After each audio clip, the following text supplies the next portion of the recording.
માણકોલ પ્રાથમિક શાળામાં આપનું સ્વાગત છે। આજનો વાચન ફકરો 11। ફકરો ધ્યાનથી સાંભળી સમજી અને પ્રશ્નોના જવાબ આપો।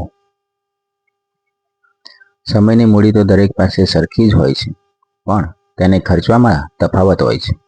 એક વ્યક્તિ તેને કરકસરથી યોજનાપૂર્વક વ્યવસ્થિત રીતે ખર્ચે છે, જ્યારે બીજી વ્યક્તિ તેને આડેધડ અવિચારીપણે વેડફી નાખે છે। પરિણામે એકને સંતોષ અને સફળતા મળે છે, બીજાને થાક અને નિષ્ફળતા। જે વ્યક્તિને પોતાનો સમય વાપરતા આવડતું નથી, તેને કશું જ વાપરતા આવડતું નથી।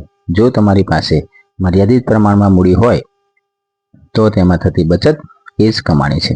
નવો સમય કોઈને મળી શકતો નથી, એટલે જે માનવ પોતાના સમયની વધુમાં વધુ બચત કરે છે, તેની પાસે વધુમાં વધુ સમય જમા થઈ શકે, અને જેની પાસે સમય જમા થાય તેની પાસે શક્તિ પણ જમા થાય।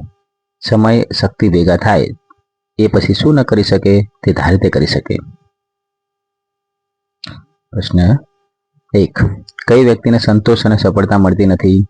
બીજો પ્રશ્ન છે, વ્યક્તિને ખરી કમાણી કઈ છે? ત્રીજો પ્રશ્ન છે, સમય વિશે શું ખોટું છે?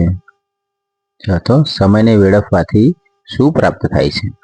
આપેલા ફકરાનો મુખ્ય વિચાર કયો છે? આભાર।